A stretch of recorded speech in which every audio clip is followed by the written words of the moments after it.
कहानी की शुरुआत में मैंने एक्सीडेंटली लिन क्लैन की किडनैप एयरस लिन मुबान को बचा लिया। लिन की बूढ़ी दादी ने एहसान चुकाने के लिए मुझे दो ऑप्शंस दिए, या तो मैं उसकी सबसे प्यारी पोती लिन मुबान से शादी करूं या फिर 100 मिलियन का छोटा टारगेट ले लूं। मैंने बिना सोचे समझे पैसा चूज किया और तुरंत सबसे जल्दी फॉरेन फ्लाइट बुक कर ली। मुझे बस यहाँ से भागना था, उस गोल्डन सर्कल वाली एयरस लिन मुबान से दूर भागना था जिससे मैंने बचाया था। और फिर किस्मत ने मुझे दोबारा जीने का मौका दे दिया। अपनी पिछली जिंदगी में मुबान को बचाने के बाद मैं रोज 5 जॉब्स करता था, अपनी पूरी मेहनत लगाकर उसे एक स्पॉइल्ड प्रिंसेस की तरह पाला। लेकिन जब वो अपने फैमिली के पास वापस गई तो उन्होंने सबको ऑर्डर किया कि उस शर्मनाक पास्ट का जिक्र ना करें। लिन की दादी, जो मेरे फैमिली पर एहसानमंद थी, मुझसे पूछा कि मुझे क्या चाहिए। बेवकूफी में मैंने उसे बोला कि मैं उससे शादी करना चाहता हूँ, मैं उसका पूरा ख्याल रखना चाहता था। लेकिन मुझे पता नहीं था कि फैमिली में वापस आते ही लिन मुबान ऑलरेडी गोल्डन सर्कल के एयर जियो से प्यार कर चुकी थी। शादी के बाद वो मेरे साथ बहुत ठंडी थी, इतना कि जब भी मैं उसका हाथ पकड़ता वो तुरंत जाके अपना हाथ ही धो देती। बाद में वो प्रेग्नेंट भी हो गई और अपने असली प्यार के साथ रहने के लिए उसने खुद मुझे एक खाई से धक्का दे दिया। मारने से पहले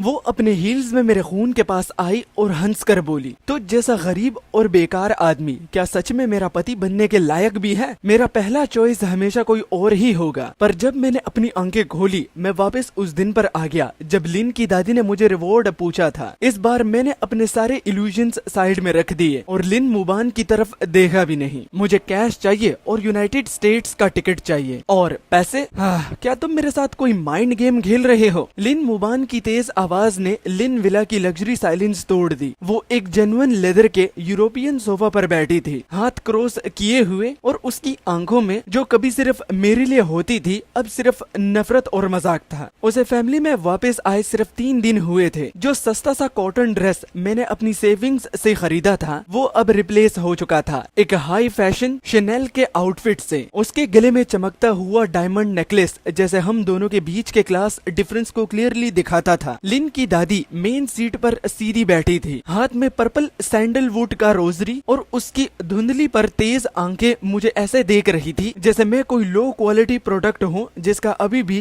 थोड़ा सा वैल्यू चेक किया जा रहा हो। मिस्टर गियो, ग्वानियर का नेचर थोड़ा सीधा है, प्लीज बुरा मत मानिएगा। लिन मुबान के पीछे से एक आदमी बाहर आया, व्हाइट सूट पहने हुए जिसमें सबटाइल स्ट्रिप्स थे, और वो था जियो, गोल्डन सर्कल का एक मशहूर स्पेंडथ्रिफ्ट। वो बिल्कुल नेचुरल तरीके से लिन मुबान के पास बैठ गया और उसका हाथ पकड़ लिया। लिन मुबान ने ना सिर्फ हाथ नहीं हटाया बल्कि हल्का सा शर्माकर उसकी तरफ झुक भी गई। जियो ने मुझे देखा, उसके होंठों पर एक हल्की सी स्माइल थी, ऊपर से फ्रेंडली लेकिन अंदर से पूरी तरह जहर और मेलाइस से भरी हुई है। मिस्टर गियो ने लिन मुबान को बचाया है, कंपनसेशन चाहिए तो नेचुरल है। बस मुझे ये नहीं पता था कि मिस्टर गियो का एपिटाइट इस पैसे के लिए कितना बड़ा है। उसने जानबूझकर एपिटाइट शब्द पर जोर दिया। उसकी नजर में कंडेंसेशन, भीख देने जैसा एटीट्यूड और सीधा वर्थलेसनेस से भरी हुई थी। मैंने शांत रहकर उन तीनों को देखा। वो गिरने का एहसास, जिंदा जिंदा टूटने का दर्द अभी भी मेरे हड्डियों में बसा हुआ था, और लिन मुबान के वो लफ्ज, तो जैसा गरीब घटिया आदमी कैसे हिम्मत कर सकता है वो भी मेरा पति बनने का, अभी भी ये लफ्ज मेरे कानों में गूंज रहे थे। मैंने अपने थॉट्स हटा दिए, एक नजर जियो पर डाली, फिर सीधा लिन की दादी की तरफ देखा। मुझे 10 मिलियन चाहिए। मेरी आवाज बिल्कुल सीधी थी, जैसे मैं बस आज के मौसम की बात कर रहा हूँ। रूम एकदम से मौत जैसा खामोश हो गया। फिर अचानक लिन मुबान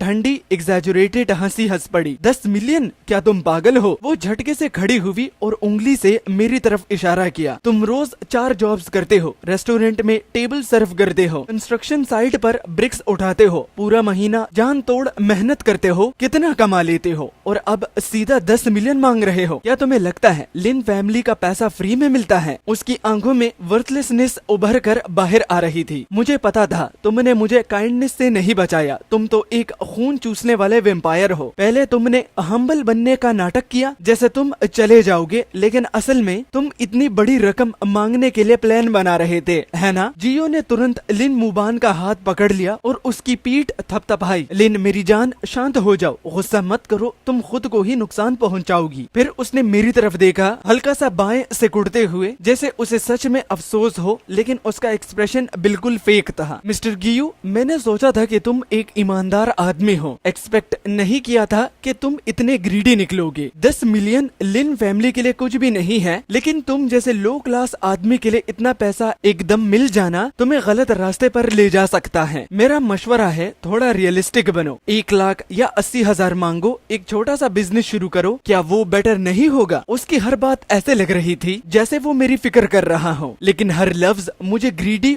और निकम्मा कह रहा था।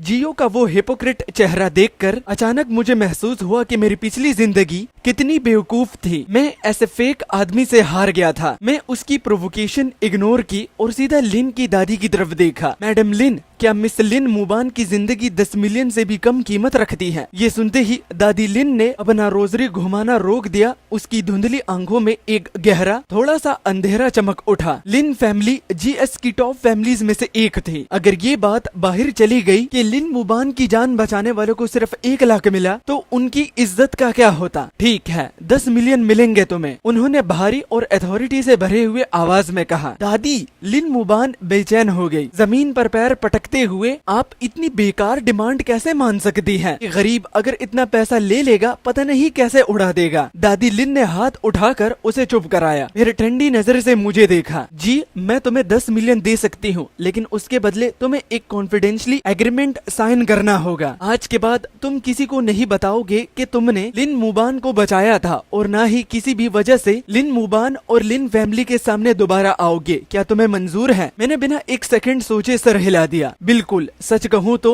मैं खुद भी चाहता हूँ कि मेरी जिंदगी में मैं दोबारा आप लोगों से कभी मुलाकात ना हो। लिन मुबान एकदम से स्टन रह गई। उसने एक्सपेक्ट ही नहीं किया था कि मैं इतनी जल्दी बिना किसी लगाव के मान जाऊंगा। उसके दिमाग में मैं शायद अभी भी वो आदमी था, एक कुत्ता जो उसके पीछे दुम हिलाता फिरता है, उससे चिपकता रहता है। हाँ, ड्रामा बंद करो। क्या तुम्हें लगता है पैसे से तुम अपनी लो क्लास बदबू छुपा सकते हो? मैं तुम्हें बता रही हूँ, इवन अगर तुम्हारे पास 10 मिलियन हो, मेरी नजर में तुम हमेशा एक घटिया गरीब ही रहोगे। जियो तुरंत बीच में बोलते हुए अपनी आवाज में घमंड भरकर कहा, मिस्टर गियो, लिन की बातें सीधी हैं, लेकिन सच हैं। हमारे सर्कल्स अलग हैं। ज्यादा जबरदस्ती मत करो, पैसा लो और अपनी औकात वाली जगह चले जाओ। मैंने दोनों को एक साथ बोलते हुए देखा जैसे चोर्स हो। अंदर से मैं बिल्कुल शांत था, थोड़ा सा हंसने का मन भी कर रहा था। मुझे पैसे कब मिलेंगे? मैंने सीधा पूछा, उनकी बातों को इग्नोर करते हुए, और लिन की दादी की तरफ देखा। फाइनेंस डिपार्टमेंट चेक प्रिपेयर करेगा, मुझे बैंक ट्रांसफर चाहिए, मैं चेक एक्सेप्ट नहीं करता। मैंने फ्रिमली कहा, चेक फ्रीज होने का रिस्क होता है, मैं उन्हें कोई भी कंट्रोल का मौका नहीं देना चाहता था। दादी लिन ने मुझे गहरी नजर से देखा, फिर आखिरकार सिर हिला दिया। ठीक है, कल दोपहर अपने डॉक्यूमेंट्स के साथ लिन ग्रुप आ जाना, एग्रीमेंट साइन करना होगा। मैं बिना एक सेकंड रुके दरवाजे की तरफ मुड़ गया। कल मिलते हैं। जैसे ही पैसे मेरे अकाउंट में आएंगे मैं तुरंत गायब हो जाऊंगा। मिस लिन और मिस्टर जियो को लंबी जिंदगी मुबारक। अगले दिन दोपहर मैं टाइम पर लिन ग्रुप के लीगल डिपार्टमेंट पहुंच गया। एग्रीमेंट की कंडीशंस बहुत ही स्ट्रिक्ट थी। ऐसा लग रहा था जैसे मुझे लिन मुबान का नाम लेने का भी कोई हक नहीं होगा। मैंने उन्हें पढ़ा भी नहीं, सीधा लास्ट पेज पर साइन किया और अपना थंब प्रिंट लगा दिया। थोड़ी देर बाद मैसेज आया, 10 मिलियन मेरे अकाउंट में ट्रांसफर हो चुके थे। उस लंबी नंबर्स की लाइन को देखकर मैंने गहरी सांस ली। अब मैं सच में आजाद था। मैं बिल्डिंग से बाहर निकला और एक टैक्सी लेकर अपने पुराने अंधेरे और गीले बेसमेंट रूम में वापस आ गया। वही जगह जहां मेरी पिछली जिंदगी की सारी मेहनत और दर्द बसा हुआ था। कोने में अभी भी वो प्लास्टिक बॉटल्स और कार्टन्स पड़े हुए थे जो मैंने इकट्ठा किए थे सिर्फ इसलिए ताकि लिन मुबान के लिए न्यूट्रिशनल सप्लीमेंट्स खरीद सकूं। टेबल पर एक सस्ती टूटी हुई ग्लास की कप रखी थी जो मुझे तब मिली थी जब मैंने अपने बाप की दी हुई आखिरी पुरानी घड़ी गिरवी रखकर उसके लिए दवा ली थी। मेरी पिछली जिंदगी में जब लिन मुबान अपनी फैमिली के पास वापस गई थी तो वो यहाँ से कुछ नहीं ले गई सिवाय इस कप के। उसने रोते हुए आंखों से कहा था कि ये हमारी मुश्किल भरी जिंदगी की निशानी है, लेकिन बाद में मुझे पता चला कि वो इसे सिर्फ जियो को दिखाने के लिए ले गई थी ताकि वो अपनी लो क्लास सफरिंग दिखाकर उसकी सिंपैथी ले सके। मैंने वो ग्लास कप उठाया, सीधा डस्टबिन के पास गया और बिना हिचकिचाहट के उसे छोड़ दिया। क्रैश की आवाज के साथ ग्लास टुकड़ों में टूट गया। कचरा कचरे में ही अच्छा लगता है। उसी वक्त मेरे कमरे का पुराना जंग लगा दरवाजा जोर से खुल गया। लिन मुबान दरवाजे पर खड़ी थी, नाक को हाथ से कवर किए हुए, चेहरे पर साफ घिन लिखी हुई। उसके पीछे जियो खड़ा था, अपने सफेद रुमाल से हवा करते हुए। हाँ, सच में तुम यहाँ छुपे हुए हो इतनी घटिया जगह पर। लिन मुबान के हील्स सीमेंट के अनइवन फ्लोर पर टक टक कर रहे थे। ये स्मेल तो गटर से भी ज्यादा डिस्कस्टिंग है। जियो ने बाएं सिकुड़ते हुए अपनी सुपीरियर टोन में कहा, मिस्टर गियो, तुम कभी अपनी चीप नेचर से बाहर नहीं आ सकते। 10 मिलियन होने के बाद भी तुम ऐसे ही रह रहे हो। लिन मुबान अंदर आ गई। उसकी नजर छोटे से कमरे में घूमी और जैसे ही उसने डस्टबिन में पड़े हुए टूटे हुए ग्लास के टुकड़े देखे, उसका चेहरा एकदम सफेद पड़ गया। गियू, तुम्हारी हिम्मत कैसे हुई मेरे कप को तोड़ने की? उसने डस्टबिन की तरफ उंगली दिखाई। उसकी आवाज इतनी तेज थी कि कानों में चुभ रही थी। मैं अपने कपड़े एक पुरानी कैनवास बैकपैक में डाल रहा था। जिप बंद करते हुए मैंने सीधा जवाब दिया, बस एक टूटी हुई कप थी, बेकार चीज थी, इसलिए फेंक दिया। तुम्हें क्या पता वो क्या थी? लिन मुबान ने इंस्टेंटली जवाब देना चाहा, लेकिन बीच में ही रुक गई। उसने साइड में खड़ा मिस्टर जियो की तरफ देखा और बाकी लफ्ज निगल लिए। वो उसके सामने अपने पास्ट के लिए कोई लगाव दिखाना नहीं चाहती थी। जियो ने तुरंत उसके इमोशनल चेंज को नोटिस कर लिया। वो आगे बढ़ा और अपने जूते की टिप से जमीन पर पड़े गिलास के टुकड़ों को हल्का सा हिला दिया। होठों पर एक हल्का सा मजाक उड़ाता हुआ स्माइल के साथ, मिस्टर गियो, लिन मुबान थोड़ी नॉस्टैल्जिक हो रही है। चाहे ये कचरा ही क्यों ना हो, उसके लिए इसका कुछ मतलब है। आपने इसे अब बेरहमी से तोड़ दिया तो आपके पीओवी से क्या ये थोड़ा सा इनसेंसिटिव नहीं है? उसने एक नकली सी सांस भरी, फिर अपनी वॉलेट से 100 का नोट निकाला और भीख की तरह मेरे पैरों के पास फेंका। ये सब सस्ती चीजें हैं, 100 में बहुत सारी आ जाएंगी। समझो, लिन मुबान के लिए मैं तुम्हें पे कर रहा हूँ। ऐसी शक्ल मत बनाओ जैसे तुम मर गए हो। वो हल्का सा नोट मेरे बैकपैक में गिर गया। मैंने अपना काम रोक दिया, धीरे से सीधा खड़ा हुआ और ठंडी नजरों से जियो को देखा। मिस्टर जियो, तुम्हारा पैसा बहुत गंदा है, मुझे घिन आती है। जियो का चेहरा तुरंत डार्क हो गया। हाँ, तुम्हें तो अच्छी चीजों की कोई कदर ही नहीं है। तुम्हें लगता है 10 मिलियन होने से तुम मेरे लेवल पर आ जाओगे? मेरी नजर में तुम अब भी एक कीड़े हो जो सिर्फ भीख मांगना जानता है। लिन मुबान तुरंत जियो के आगे आकर खड़ी हो गई, मुझे गुस्से से घूरते हुए। गियू, तुम पागल हो गए हो क्या? जियो ने तुम्हें दया से पैसे दिए और तुम उसी को ही इंसल्ट कर रहे हो। अभी के अभी पैसे उठाओ और उससे माफी मांगो। उसका ये एरोगेंट और नेचुरल एटीट्यूड बिल्कुल वैसे ही था जैसे मेरी पिछली जिंदगी में था। मैं थोड़ा हंसा, ठंडी सी हंसी। उसने गुस्से में अपना पैर उठाया और सीधा 100 के नोट पर रखकर उसे जोर से रगड़ने लगी। माफी मांगू? क्या वो डिजर्व करता है? मैंने सीधा उसकी आंखों में देखते हुए कहा, लिन मुबान, क्या तुम्हें सच में लगता है दुनिया तुम्हारे अराउंड घूमती है? पहले मैं तुम्हें टॉलरेट करता था क्योंकि मैं अंधा था। अब मेरी नजर में तुम्हारी कीमत इस डस्टबिन के ग्लास के टुकड़ों से भी कम है। लिन मुबान की आंखें शौक से फैल गई। उसे यकीन नहीं हो रहा था कि मैं, जो हमेशा उसे खुश करता था, उससे ऐसी बात कर रहा हूँ।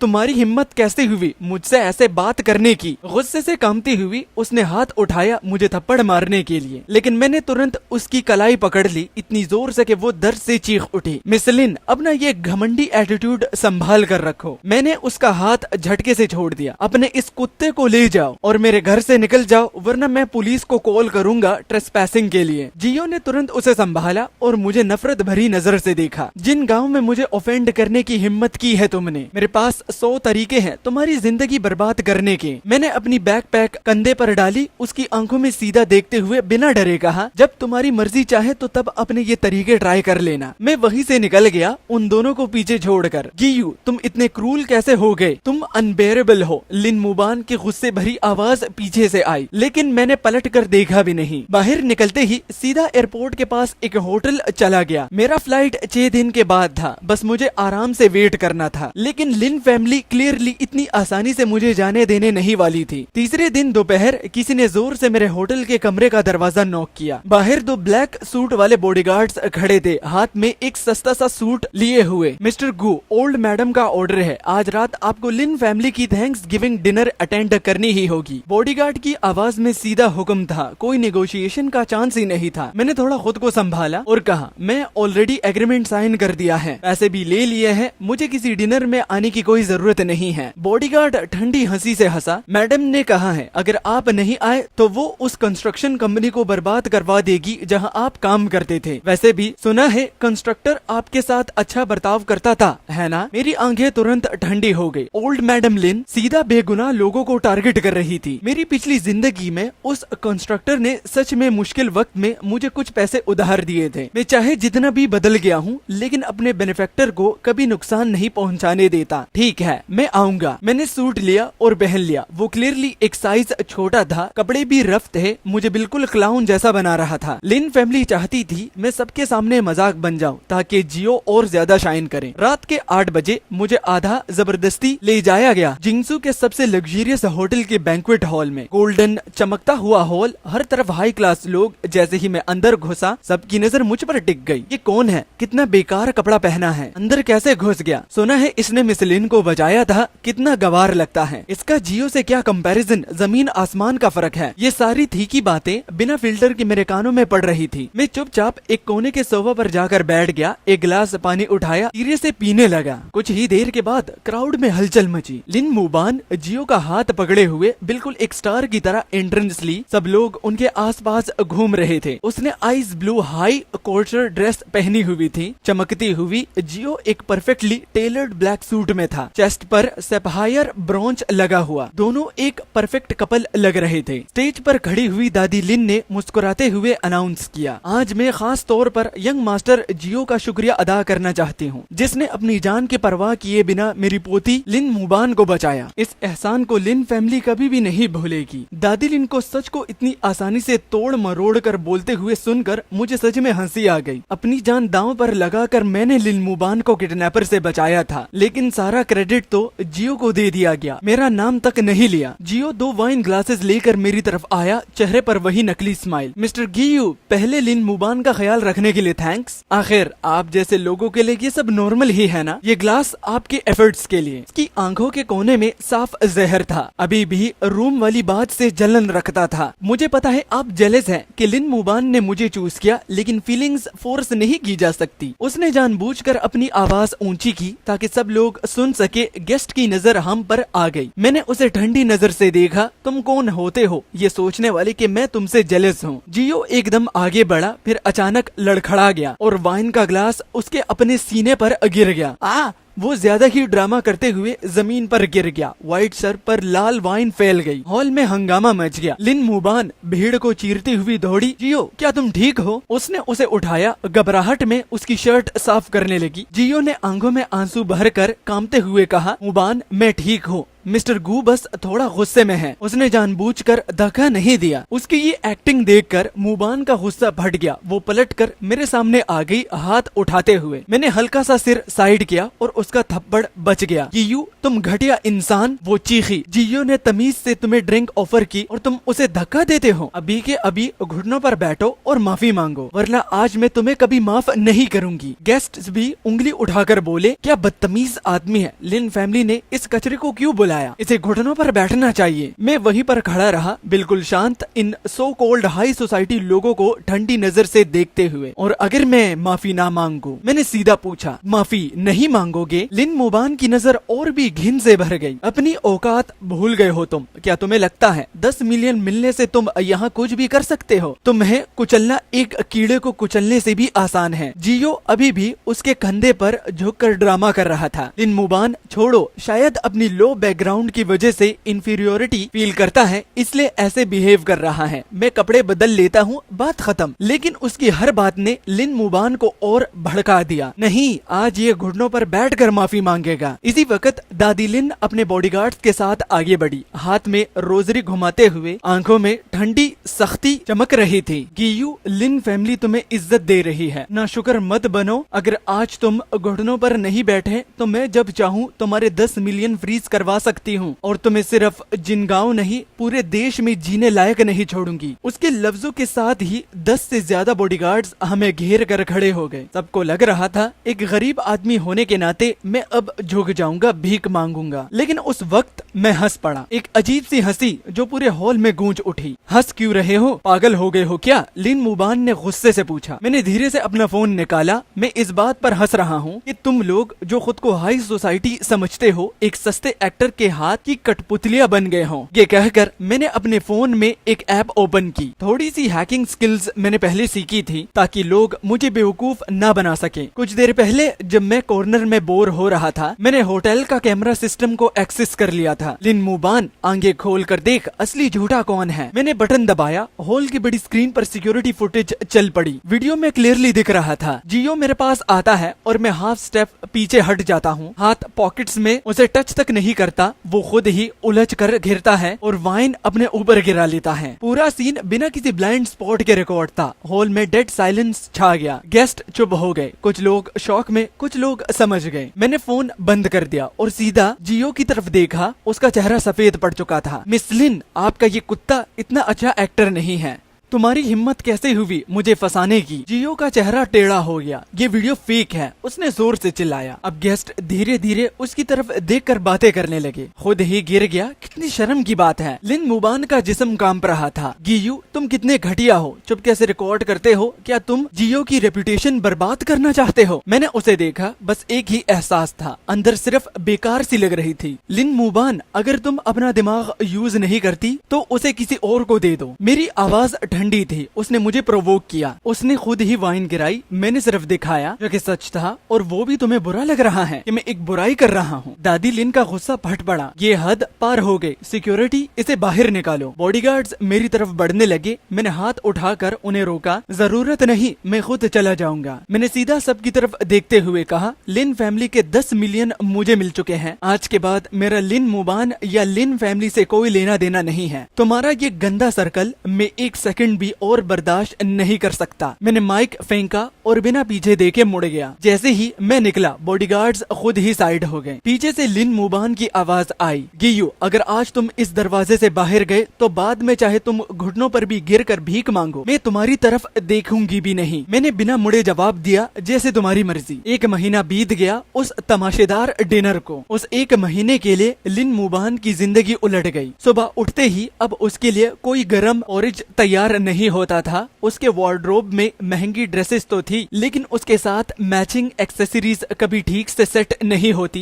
क्योंकि पहले सब कुछ मैं अरेंज करता था। जब उसका पेट दर्द करता तो वो जियो को कॉल करती। उसका जवाब होता था, गर्म पानी पी लो, मैं मीटिंग में हूँ। पहले मैं उसके लिए बारिश में आधा शहर पार करके उसके लिए उसकी पसंद की गर्म खिचड़ी लेकर आता था। वो मानना नहीं चाहती थी, लेकिन उसे मेरी आदत हो चुकी थी। फिर भी अपने आप को समझाती। बस एक नौकर था जो चला गया। ऊपर से जियो भी धीरे धीरे अपना असली चेहरा दिखाने लगा। उसकी जैकेट्स पर सस्ता परफ्यूम की स्मेल आने लगी। एक दिन असिस्टेंट डरते डरते एक रिपोर्ट लेकर आई। मिस लिन, मिस्टर गियो की फॉरेन में अपनी कंपनी है जिसका मार्केट वैल्यू 100 ऑफ मिलियंस है। लिन मुबान ने झटके से रिपोर्ट छीन ली। फोटो में मैं था, शार्प सूट में, कॉन्फिडेंट नजर के साथ। ना वो पुराना गरीब लुक, ना वो सबमिसिव एटीट्यूड। उसके दिल में एक अजीब सी फीलिंग उठी, कंट्रोल खो देने का डर और जलन। ये कैसे हो सकता है। अगले ही दिन 10 सेंटीमीटर हील्स पहनकर वो सीधा मेरी कंपनी पहुंच गई। रिसेप्शनिस्ट को इग्नोर करते हुए सीधा मेरे ऑफिस में घुस गई। मैं बड़े डेस्क के पीछे बैठा रिपोर्ट्स पढ़ रहा था बिना सर उठाए। जियो, ये सब क्या है। उसने डेस्क पर जोर से हाथ मारा। मैंने धीरे से रिपोर्ट बंद की और ठंडी नजर से उसकी तरफ देखा। लिन मुबान, अब तुम्हें मेरी जरूरत कहाँ से पड़ गई कि अपने तेवर बदल कर यहाँ आए हो और अपने ही सेवियर पर अब तुम केस करने लगी हो। चाहिए क्या ये बताओ। इसी के साथ पहला पार्ट हम यहाँ पर समाप्त करते हैं, फिनिश करते हैं और खत्म करते हैं। मिलता हूँ इसके अगले एपिसोड के साथ जो कि कल होने वाला है। तब तक के लिए अलविदा, टाटा एंड बाय।